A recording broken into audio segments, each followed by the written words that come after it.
हरे कृष्ण। राधे राधे। आप सभी का स्वागत है मेरे इस YouTube चैनल पे राधे राधे कृष्णा। तो आज का मेरा ये वीडियो है आने वाली माघ मास शुक्ल पक्ष की एकादशी का नाम है जया एकादशी। तो इस जया एकादशी कब आ रही है, क्या पूजा विधि है, क्या ऐसा सरल सा उपाय हमें करना चाहिए जो हमें एकादशी में लाभदायी हो और हमें एकादशी का व्रत क्यों करना चाहिए। तो चलिए आइए सुनते हैं जया एकादशी। सब्सक्राइब करें मेरे चैनल को राधे राधे कृष्णा और बेल आइकॉन को टैप करें मेरा वीडियो सबसे पहले देखने के लिए। साथ ही लाइक कीजिए और शेयर कीजिए मेरे वीडियो को। माघ मास की शुक्ल पक्ष की एकादशी का नाम है जया एकादशी, जो 23 फरवरी 2020 में आ रही है। इसे हम भीष्म एकादशी के नाम से भी जाना जाता है। जैसे कि हमेशा मैं कहती हूँ कि एकादशी का व्रत, और आप सभी भी जानते हो कि एकादशी का व्रत श्री हरि या श्री विष्णु को अत्यंत ही प्रिय है। और इस माघ मास की जो कि माधव मास भी कहा जाता है, इस मास में व्रत करना काफ़ी फलदायी होता है। इस एकादशी का व्रत करने से मनुष्यों को पुण्य की प्राप्ति तो होती है, बट माघ मास के एकादशी के व्रत करने से मनुष्यों को इससे भी अधिक पुण्य की प्राप्ति होती है। जया एकादशी हर पापों को हरने वाली एकादशी है। इस एकादशी का वर्णन स्वयं श्री कृष्ण भगवान ने किया है और आपको कथा में भी इसका वर्णन मिल जाएगा। तो ये एकादशी बहुत ही फायदेमंद और गुणकारी एकादशी है। सर्व कामनाओं को मन इच्छा पूर्ण करने वाली जया एकादशी है। जो भी साधक भक्ति भाव से इस एकादशी को करता है, उसकी हर एक मनोकामना पूर्ण होती है। और जो भी साधक से कोई पाप हुए हो, ब्रह्म हत्या हुई हो, ये सब पापों को हरने वाली ये जया एकादशी है। तो एकादशी का व्रत दशमी तिथि से ही शुरू हो जाता है। दशमी तिथि के दिन हमें सात्विक भोजन करना है। संध्या के समय हमें चावल बिल्कुल ग्रहण नहीं करना है। अगले दिन एकादशी वाले दिन हमें सवेरे जल्दी उठना है। हो सके तो ब्रह्म मुहूर्त में आप उठिए। ब्रह्म मुहूर्त में उठना बोले तो बहुत ही फ़ायदेमंद और बहुत ही श्री कृष्ण को तो बहुत ही प्रिय है। जो भी साधक, जो भी भक्त उनके ब्रह्म मुहूर्त में उठ के स्नान आदि करते हैं, तो उसी तरह आप सवेरे जल्दी उठिए। स्नान करते समय आप ज़रूर गंगा जल के 2 बूंद डालिए और तिल, हो सके तो थोड़े सफ़ेद तिल डालिए और स्नान आदि करके फिर आप पूरे घर में गंगा जल का छिड़काव कीजिए। गंगा जल का छिड़काव करने के बाद अपने घर की दहलीज पर आप स्वास्तिक बनाइए। हल्दी से बनाइए या चंदन से बनाइए। आप अपने दहलीज की स्वास्तिक कीजिए। स्वास्तिक करने के बाद आप सूर्य भगवान को अर्घ देने के बाद आप अपने मंदिर की सेवा कीजिए। सेवा करना मतलब मंदिर में आपकी पूजा करना, जो आप करते हो। तो इस तरह से। और एकादशी वाले दिन मैं आपको हमेशा ये कहती हूँ कि अगर हम रोज़ नहीं स्नान करा सकते हैं लड्डू गोपाल को पंचामृत से, तो ख़ास करके जो महीने की 2 एकादशी आती है, तो आप ख़ास करके एकादशी वाले दिन आपके पास जो भी विग्रह हो, विष्णु विग्रह हो, बाल रूप लड्डू गोपाल हो, राधा कृष्ण जुगल जोड़ी जो भी विग्रह हो, उन्हें आप पंचामृत से बढ़िया स्नान कराइए। पंचामृत से स्नान करने से लड्डू गोपाल की आप मानोगे नहीं, एक चेहरे की उनकी रौनक ही अलग आती है। इतने वो चमक उठते हैं और इतने सुंदर दिखते हैं, आप खुद ट्राई करके देखिए।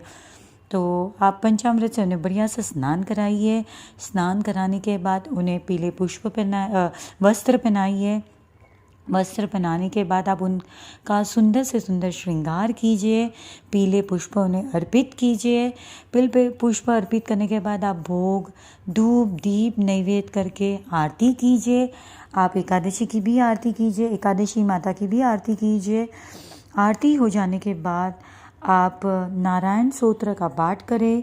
नारायण स्तोत्र, विष्णु स्तोत्र, ये विष्णु सहस्त्र नामावली, ये सारा आप पाठ कीजिए। अगर आप पाठ नहीं कर सकते हो तो आप ओम नमो भगवते वासुदेवाय ये माला जाप कीजिए। या तो ओम नमो नारायणाय, या तो ये माला जाप कीजिए, नहीं तो सबसे महामंत्र जाप है हरे कृष्णा कृष्ण कृष्ण हरे हरे, हरे रामा राम रामा हरे हरे। तो इसी तरह आपको संध्या को भी आपको आरती करनी है, तुलसी माता के सामने दीप प्रज्वलित करना है। दोनों समय आपको दीप प्रज्वलित करना है, दिन में भी और शाम के संध्या के समय भी। और ज़रूर से ध्यान रखिए कि आप जो भी दीप प्रज्वलित करने के लिए घी उपयोग करते हो, प्लीज़ आप लोग गाय का घी उपयोग कीजिए, क्योंकि गाय का घी ही शुद्धि माना जाता है, इसीलिए गाय का घी उपयोग कीजिए। आरती कर संध्या के समय आरती के बाद आप हो सके तो थोड़े भजन कीर्तन कर लीजिए। और जो निर्जल व्रत कर सकते हैं वो निर्जल व्रत कीजिए, जो नहीं कर सकते हैं वो एक समय भोजन करके भी, फलाहार का भोजन करके यह व्रत कर सकते हैं। और जो कोई व्रत नहीं कर सकता है, जिनके स्थिति नहीं है कि वह नहीं कर सकते, तो कोई बात नहीं, आपके भाव चाहिए प्रभु को, प्रभु से तो आपके भाव चाहते हैं, तो आप भक्ति भाव से प्रभु का पूरे दिन स्मरण कीजिए, उनकी भक्ति कीजिए, उनका जाप कीजिए, बस प्रभु को तो वही चाहिए, तो आप वो भी कर सकते हो। फिर रात्रि जागरण करके 12 बजे तक जागरण करके अगले दिन द्वादशी वाले दिन आप स्नान आदि करके मंदिर की सेवा पूजा करके आप महाराज को दान दक्षिणा देके परिपूर्ण कीजिए। फिर ठाकुर जी को चावल है, खिचड़ी का भोग लगाइए और आप खुद भी ग्रहण कीजिए। तो इस तरह आपको यह एकादशी का व्रत करना है। जो भी भक्त एकादशी का व्रत करते हैं, प्रभु उनकी हर मनोकामना पूरी करते हैं, उन्हें किसी प्रकार का कोई भय नहीं सताता। मरने के बाद हमें विष्णु लोक की प्राप्ति होती है, इसलिए एकादशी का व्रत खास माना जाता है। जया एकादशी सभी पापों को हरने वाली, घर के वातावरण को पॉजिटिव कर देता है। जो भी भक्त, जो भी साधक एकादशी का व्रत करता है, इस एकादशी के व्रत वाले दिन हमें शांति पूर्वक अपने मन में शांति रख के यह व्रत करना है। हमें क्रोध नहीं करना, हमें ना ही किसी की निंदा करनी है, ना ही किसी की चुगली करनी है। इसलिए मैं कहती हूँ कि अपना समय प्रभु के लिए लीन कर दो, तो हमें ये सब करने, हम इस कर्म बंधन से छूट जाएंगे। हम ना ही हमारे पास समय रहेगा कि हम किसी के बारे में बोले या किसी के लिए कुछ गलत करें। इसीलिए मैं बोलती हूँ एकादशी का व्रत शांतिपूर्वक प्रभु का नाम जाप कीजिए पूरा दिन, पूरा समय, एक ही दिन होता है, पूरा समय आप प्रभु को दीजिए। श्री कृष्ण के बन के, श्री कृष्ण के लिए, श्री कृष्ण का भजन करो। तो आशा करती हूँ आप सभी को मेरा ये वीडियो बहुत पसंद आया होगा। ज़रूर से मेरे इस वीडियो पे कमेंट कीजिए आगे आप किस तरह की वीडियो देखना चाहते हैं। तो हरे कृष्णा, राधे राधे।